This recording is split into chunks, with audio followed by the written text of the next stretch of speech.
अस्सलाम स्टूडेंट्स।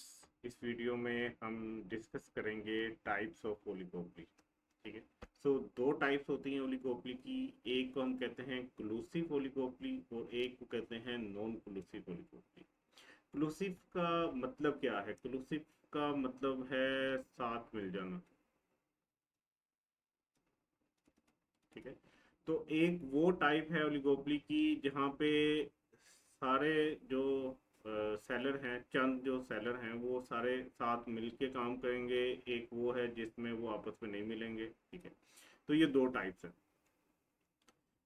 अब आ जाते हैं इंक्लूसिव ओलिगोपोली, जहाँ पे ये सारे साथ मिलके जो है वो मार्केट को कैप्चर कर रहे होंगे। इसको कहते हैं इंक्लूसिव ओलिगोपोली और इसको कार्टल भी कहते हैं। कार्टल। ठीक है। कार्टल भी कहते हैं, इसका नाम कार्टल भी है। ठीक है। कार्टल का अगर लफ्जी मतलब देखा जाए तो रुकावट होता है। ठीक है। तो ये बेसिकली एक रुकावट वाली होती है। ये सारे साथ मिलके कोशिश करेंगे कि इनके कंपटीशन में कोई और ना आ जाए। अगर चार या पांच बैठे हुए हैं पूरी मार्केट में तो ये कोशिश करेंगे हम चार पांच ही रहें, कोई और ना इसके अंदर मार्केट के अंदर आ जाए। ये कार्टेल बना लेते हैं या क्लूसिव ओलिगोपोली बना लेते हैं। क्लूसिव ओलिगोपोली की डेफिनेशन देखें तो ये एक ऐसा मार्केट स्ट्रक्चर है जहाँ पे प्राइस कार्टेल जो है वो सेट हो जाता है। Price cartel defined age group of firms getting together to determine the market price and output। ये जो चंद मार्केट में बैठे हुए हैं लोग जो मार्केट को डोमिनेट कर रहे हैं, ये सारे मिल के डिसाइड करेंगे कि प्राइस क्या रखनी है और क्वांटिटी या आउटपुट कितनी मार्केट में देनी है। इसको कहते हैं इंक्लूसिव ओलिगोपोली या कार्टेल। अच्छा, इसकी थोड़ी सी एक्सप्लेनेशन देख लेते हैं। ठीक है। As prices under oligopoly are highly dynamic and unpredictable. जो ओलिगोपोली का मार्केट स्ट्रक्चर है ना, इसमें हमेशा प्राइसेस जो हैं, अगर उनको कार्टेल ना बनाया जाए या क्लूसिव ओलिगोपोली ना बनाई जाए तो वो बहुत डायनामिक रहती हैं। ठीक है। क्योंकि कुछ ही लोग होते हैं पूरी मार्केट के अंदर, तो वो एक दूसरे के साथ छेड़छाड़ के चक्कर में प्राइस कम ज़्यादा करते रहते हैं। तो डायनामिक का मतलब क्या है कि चेंज होती रहती हैं प्राइसेस। तो अनप्रडिक्टेबल क्या होता है कि अब पता नहीं होगा कि प्राइस ऊपर जा रही है या नीचे जा रही है। ठीक है। तो फर्म्स क्या करती हैं, वो क्लूसिव एग्रीमेंट कर लेती हैं। जितनी भी मार्केट में फर्म्स हैं वो मिलके एक एग्रीमेंट कर लेंगी। ठीक है। और उसमें क्या होता है कि वो डिसाइड करना शुरू कर देंगे कि अब से हमने प्राइस क्या रखनी है और कितनी आउटपुट मार्केट में देनी है। ठीक है। करंटली देखा जाए ना तो ये बहुत से ममालिक के अंदर इसको इलीगल समझा जाता है। बेसिकली इलीगल इस वजह से है कि यार आप एक ऐसा काम कर रहे हो जिससे अल्टीमेटली कंज्यूमर को नुकसान होना है। आप लोग मिलके प्राइस ज़्यादा कर रहे हो और आउटपुट कम कर रहे हो और किसी और को भी आने नहीं दे रहे। ठीक है। तो कंज्यूमर को चीज़ भी महंगी मिलेगी, हो सकता है क्वालिटी भी अच्छी ना हो और उसके बाद चॉइसेस भी कम रह जाएंगी। ठीक है। लेकिन इसकी जो प्राइम एग्जांपल है ना वो है organisation of petroleum exporting countries, जिसको ओपेक कहते हैं। ये एक सबसे फेमस मॉडल है प्राइस कार्टर का। ठीक है। जिसमें बहुत ही प्रोमिनेंट कंट्रीज हैं जो मेंबर बने हुए हैं, जैसे सऊदीया है, यूनाइटेड अरब अमारात है। ठीक है। इस तरह और जो ममालिक हैं जो है ना वो पेट्रोलियम जहाँ से निकलता है, पेट्रोलियम की मसनूआत जहाँ से निकलती हैं, उन सब ने मिलके आपस में एक एग्रीमेंट किया हुआ है। और वो मिलकर डिसाइड करते हैं कि अब पेट्रोलियम की प्राइस कितनी रखनी है और कितना पेट्रोलियम मार्केट के अंदर हमने भेजना है। ठीक है। आगे चलते हैं। इंक्लूसिव ओलिगोपोली कार्टेल को अगर समझना है तो ये इसका ग्राफ है या डायग्राम है। अब इसको जरा मैं आपको दोबारा से ग्राफ बना के समझाता हूँ। ठीक है। से एक मार्केट है, यहाँ पे प्राइस है और यहाँ पे क्वांटिटी है। ये अगर हम डिमांड और सप्लाई को नॉर्मल रखें तो ये डिमांड और ये सप्लाई है और ये यहाँ पे एक्विलिब्रियम बन रहा है। ठीक है। तो ये प्राइस एक्विलिब्रियम की होगी, यहाँ पे क्वांटिटी एक्विलिब्रियम की आ जाएगी। अगर मार्केट मार्केट की फोर्सेस को फ्री फ्लोट करने दिया जाए तो इस तरह एक्विलिब्रियम बनता है। अब जब ये इस तरह मार्केट में रखेंगे प्राइस तो ये प्राइस इनको मिल रही है। ठीक है। लेकिन अगर ये सारे क्लूसिव ओलिगोपोली में चले जाएं, ये कार्टेल बना लें, कार्टेल बना के ये कहेंगे भाई हमने सप्लाई को प्राइस के हिसाब से नहीं करना, हम सप्लाई को जो है वो फिक्स कर देते हैं कि इतनी ही सप्लाई रहेगी। तो अब जो नई सप्लाई का बनेगी वो कुछ ऐसी बनेगी क्योंकि वो फिक्स हो गई है।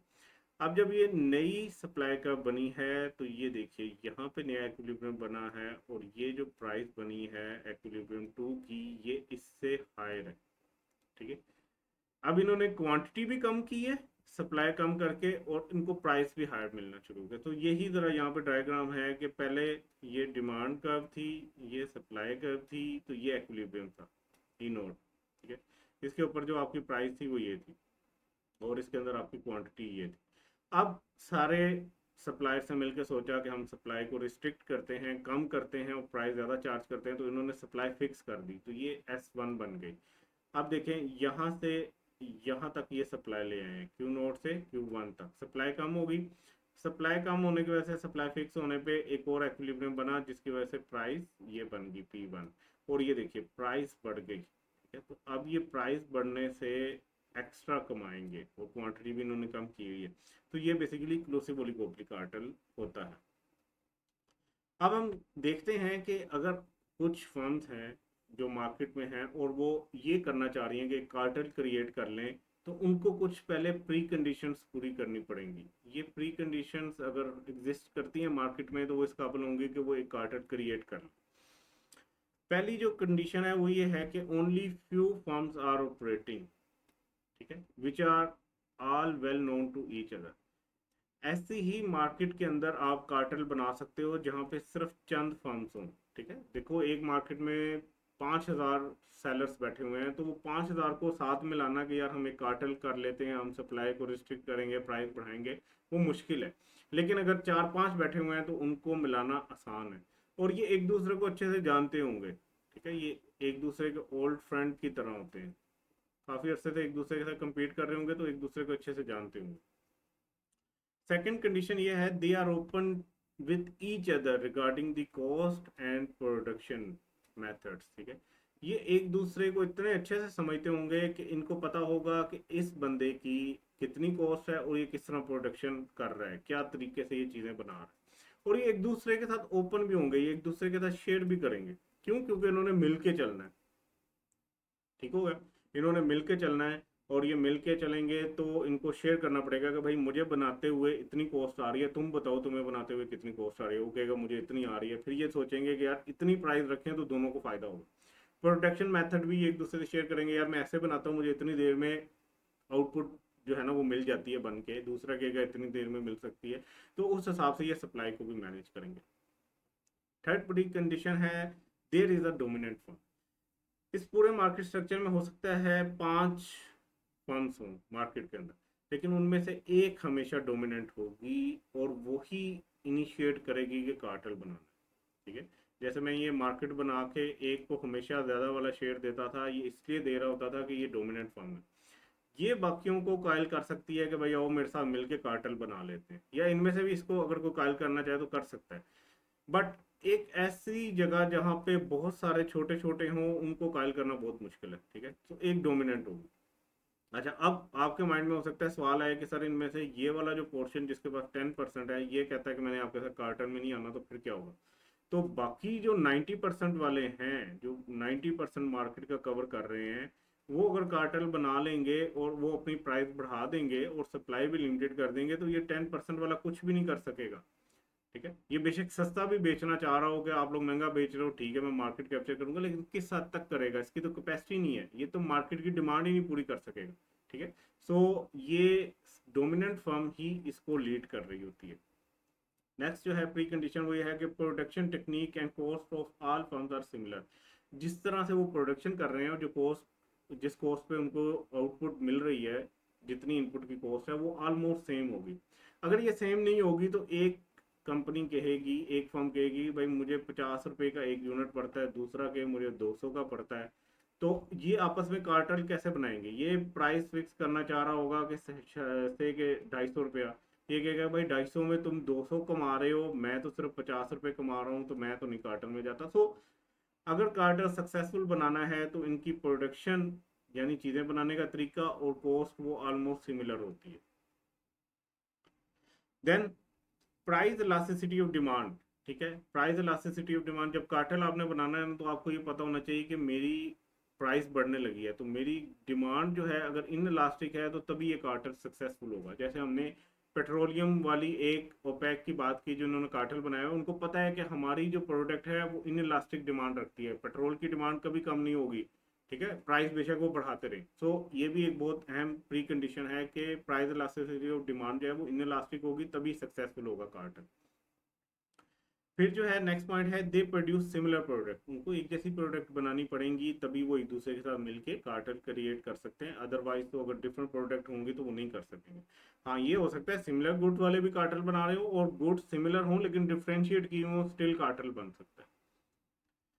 अच्छा, फिर नेक्स्ट कंडीशन है, there are significant barriers on entry of new firms. अब पहले 5 फर्म्स हैं, उन्होंने मिलके एक कार्टेल लगा दिया कि हमने ये चीज़ जो है वो से के 1000 की बेचनी है। अगर किसी और को आने दिया और वो नया आके 100 रुपए की वही चीज बेचने लग गया तो कार्टेल का फायदा ही नहीं रहेगा। तो एक और प्री कंडीशन ये है कि सिग्निफिकेंट बैरियर्स लगे होने चाहिए, तब आप कार्टेल बनाओगे। देन है market is stable, that is no price war, that there is no price war and price rivalry, ठीक है।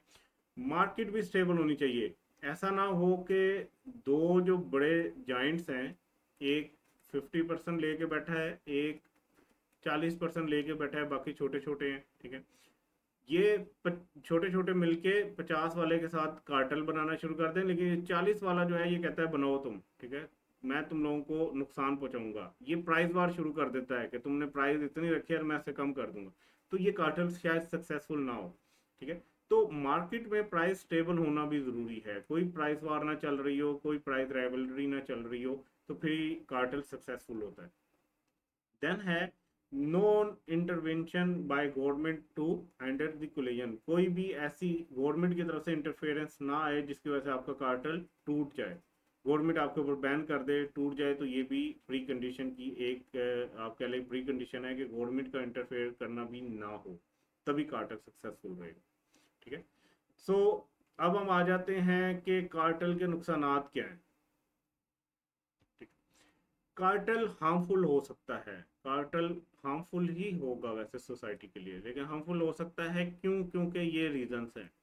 रीजन सबसे पहली क्या है, higher price, member firm generate such super normal profit, ठीक है, on the cost of buyer and charging higher price. ये जो फर्म्स होती हैं जो कार्टेल में होती हैं, ये सुपर नॉर्मल प्रॉफिट कमा रही होती हैं, ठीक है, इन्होंने प्राइस बहुत ज़्यादा बढ़ाई होती है।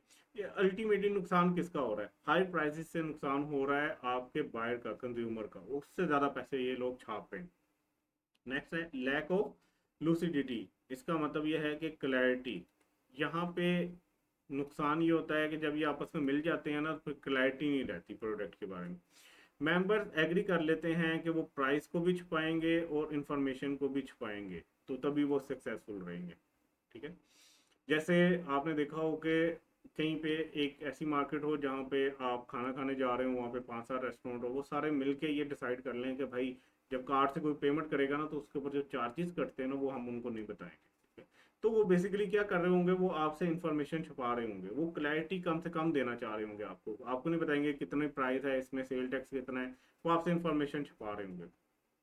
अच्छा, थर्ड जो है वो पॉइंट ये कहता है कि ये आउटपुट को रिस्ट्रिक्ट करते हैं, जब आउटपुट को रिस्ट्रिक्ट करते हैं तो बेसिकली मार्केट में शॉर्टेज आ जाता है, ठीक है, मार्केट में चीज़ें कम होंगी, सप्लाई इन्होंने फिक्स कर दी है, तो ये भी हार्मफुल होता है सोसाइटी के लिए कि उसको चीज़ें नहीं मिल रही। सिर्फ पेट्रोल की इन्होंने सप्लाई बहुत ही कम कर दी, तो मार्केट में सप्लाई नहीं है, उन्होंने रिस्ट्रिक्ट कर दिया आउटपुट, तो अब लोग सफ़र करेंगे, उनके पास पेट्रोल नहीं होगा दूसरा वाला सफ़र करने के लिए, ठीक है।